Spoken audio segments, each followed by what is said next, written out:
Hello my friends, स्वागत है आपका मेरे चैनल में। और आपको बहुत ही पसंद आया था कल का वीडियो, बहुत ही लाइक आ रहे, थैंक यू इसके लिए। और मैं ये कंटिन्यू करने वाला हूँ, ऐसे ही मैं पढ़ाऊंगा। आपको पढ़ाने का तरीका पसंद आ रहा है, मुझे आपको पसंद आ रहा है मेरे पढ़ाने का तरीका, तो मुझे बहुत खुशी लगा।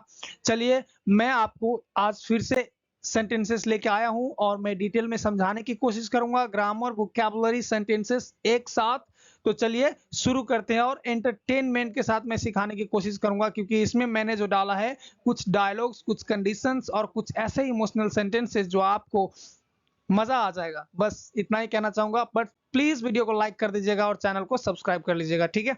तो चलिए शुरू करता हूं। पहला जो सेंटेंस है हमारा, क्या क्या करूंगा मैं इस दुनिया में तुम्हारे बिना।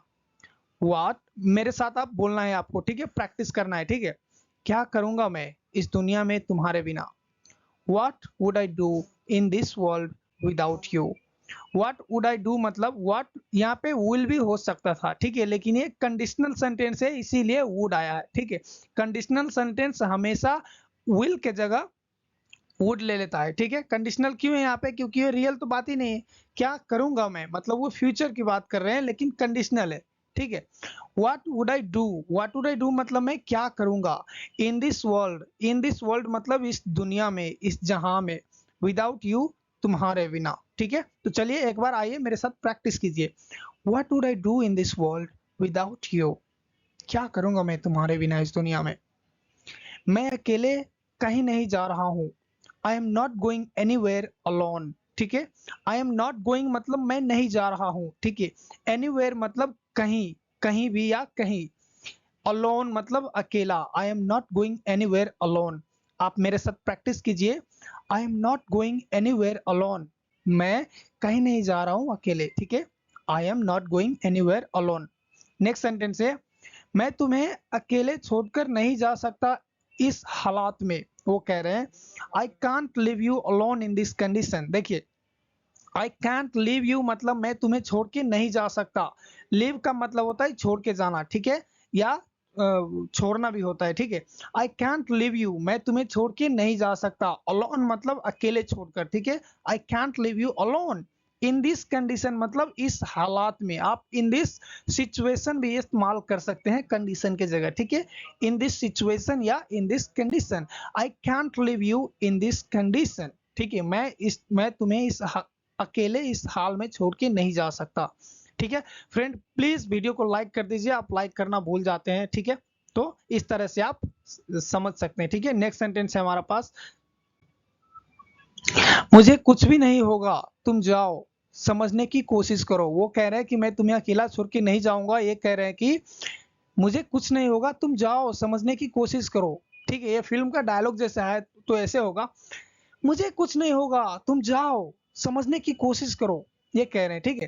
तो इंग्लिश में बोलेंगे, nothing will happen to me, you go, try to understand. इसे मैं अपना तरीके से बोल के दिखाता हूं, मैं कैसे बोलूंगा। Nothing will happen to me, you go, try to understand, ठीक है। Nothing will happen to me मतलब मुझे कुछ नहीं होगा। देखिए, नथिंग विल हैपन मतलब कुछ नहीं होगा, टू मी मतलब मुझे। हैपन जो है, एक बात आप ध्यान रखना, ये फिक्स प्रेपोजिशन लेता है, वो है to. Nothing will happen to you, nothing will happen to me, nothing will happen to them, nothing will happen to that, to this. तो टू हमेशा हैपन जो है वो टू को ही लेते हैं प्रेपोजिशन, कोई और सेंटेंसेस नहीं लेता है, ठीक, कोई और प्रेपोजिशन नहीं लेता है, ठीक है। तो ये बात आप ध्यान रखना। हैपन जो वर्ड है वो फिक्स प्रेपोजिशन लेता है, क्या लेता है, टू, ठीक है। Nothing will happen to me, मुझे कुछ नहीं होगा, विद मी नहीं होगा, ठीक है। नथिंग विल हैपन विद नहीं होगा, ठीक है। Nothing will happen to me, मैं ये से इसी तरह से आपको ग्रामर सिखाने की कोशिश करता हूँ, ठीक है। Nothing will happen to me, मुझे कुछ नहीं होगा। यू गो, तुम जाओ। ट्राई टू अंडरस्टैंड मतलब समझने की कोशिश करो। ट्राई टू अंडरस्टैंड, समझने की कोशिश करो। नेक्स्ट सेंटेंस है, पापा मुझे कभी माफ नहीं करेंगे अगर तुम्हें कुछ हो गया तो। वो दो भाई में बात कर रहे हैं, ठीक है। एक छोटा भाई है और एक बड़ा भाई है। तो बड़ा भाई बोल रहे हैं कि मैं तुम्हें अकेला छोड़ के नहीं जा सकता।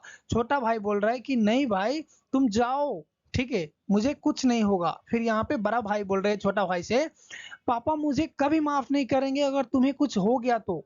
वो लोग डेंजर में है, ठीक है, वो एक बहुत ही डेंजर सिचुएशन में है। Dad will never forgive me if something happens to you. ऐसे रियल लाइफ में कैसे बोलेंगे, मैं एंटरटेनमेंट के साथ सिखाने की कोशिश कर रहा हूँ, तैयार हो जाइए, ठीक है। पापा मुझे कभी माफ नहीं करेंगे अगर तुम्हें कुछ हो गया तो। मुझे मुझे पता नहीं आपका डायलॉग मतलब मेरा डायलॉग कैसा लग रहा है आपको, ठीक है। Dad will never forgive me, dad will never forgive me मतलब मुझे पापा माफ नहीं करेंगे। If something happens to you, अगर तुम्हें कुछ हो जाता है तो, या अगर तुम्हें कुछ हो गया तो, ठीक है।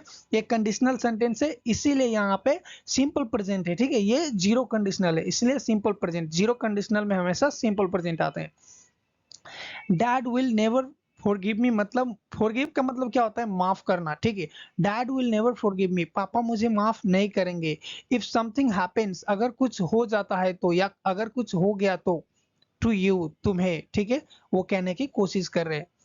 तो छोटा भाई कर रहा है, मैंने कहा जाओ मुझे कुछ नहीं होगा, तुम समझते क्यों नहीं। छोटा भाई ने बड़ा भाई को बोला, बड़ा भाई बोल रहे हैं, सॉरी पहले इंग्लिश समझा देता हूँ। आई सेड गो, मैंने कहा जाओ। I said go, nothing will happen to me, मुझे कुछ नहीं होगा। व्हाई डोंट यू अंडरस्टैंड, तुम समझते क्यों नहीं। बड़े भाई को बोल रहे हैं, I said go, nothing will happen to me, why don't you understand. मैंने कहा जाओ मुझे कुछ नहीं होगा, तुम क्यों नहीं समझते, तुम समझते क्यों नहीं, ठीक है। इस तरीके से आप बोलेंगे, ठीक है। Nothing will happen to me मतलब मुझे कुछ नहीं होगा। व्हाई डोंट यू अंडरस्टैंड, तुम समझते क्यों नहीं, ठीक है। या तुम क्यों नहीं समझ रहे हो, ये भी हो सकता है। नेक्स्ट सेंटेंस है हमारा, अभी पापा को आपकी सबसे ज्यादा जरूरत है, जाओ और उसे वापस लेकर आओ। उसका पापा कहीं पे फंस गया है, कहीं अटक गया है, तो वो दोनों भाई में बात कर रहे हैं, लेकिन उसका पापा ने वादा किया, उसके उसके बड़े भाई के बोला है कि कोई भी हालत में उसे अकेला छोड़ के नहीं जाने का, छोटा भाई का। एक ड्रामा जैसा हो गया, लेकिन आपको इसी तरीके से मैं इंग्लिश सिखाने की कोशिश करूंगा एंटरटेनमेंट के साथ। प्लीज एक लाइक कर दीजिए अगर आपको पसंद आ रहा है तो मेरे ड्रामा सीरीज और जो भी है, और कमेंट में बताइए कि ये ऐसा अच्छा है, या मैं एक फॉर्मल जो टीचर पढ़ाते हैं अक्सर इंग्लिश रट्टा मरा मरा के, वैसे पढ़ाऊं, मैं क्या करूं, आपका मुझे फीडबैक चाहिए। कमेंट में जरूर लिखना प्लीज, 1 मिनट लगेंगे लेकिन आप लिख देंगे तो इससे मेरा काफी हेल्प हो जाएगा कंटेंट को इम्प्रूव करने में, ठीक है। Dad needs you the most, dad dad needs you the must मतलब आपको पापा की सबसे जरूरत है। राइट नाउ मतलब अभी। Dad needs you the most मतलब क्या होता है, सबसे ज्यादा, ठीक है। Dad needs you the most right now, आपको पापा की सबसे जरूरत है, आपकी जरूरत है सबसे ज्यादा पापा को। Go and get him back, go and get him back मतलब जाओ और उसे वापस लेकर आओ। Go and get him back, go and get him back, जाओ उसे वापस लेके आओ। छोटा भाई ने बड़े भाई को बोला। बड़े भाई क्या बोल रहा है, तुम बिल्कुल चिंता मत करो, पापा वापस आएंगे। वह बहुत ताकतवर है, ठीक है। पापा वापस आ जाएंगे, वो बहुत ताकतवर है, वो कहने की कोशिश करे। You don't worry at all, यहाँ पे देखिए कॉमा है, हिंदी में कॉमा देना भूल गया मैं, सॉरी फ्रेंड, ठीक है। You don't worry at all, तुम बिल्कुल चिंता मत करो, ठीक है।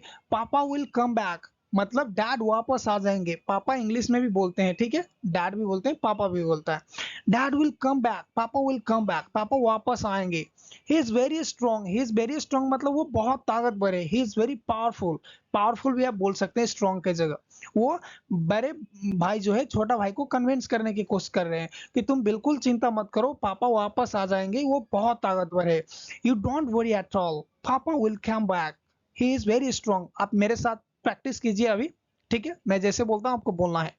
You don't worry at all, हाँ हाँ बोलिए, आपकी बारी। You don't worry at all, papa will come back, पापा वापस आ जाएंगे। ही इज वेरी स्ट्रॉन्ग, या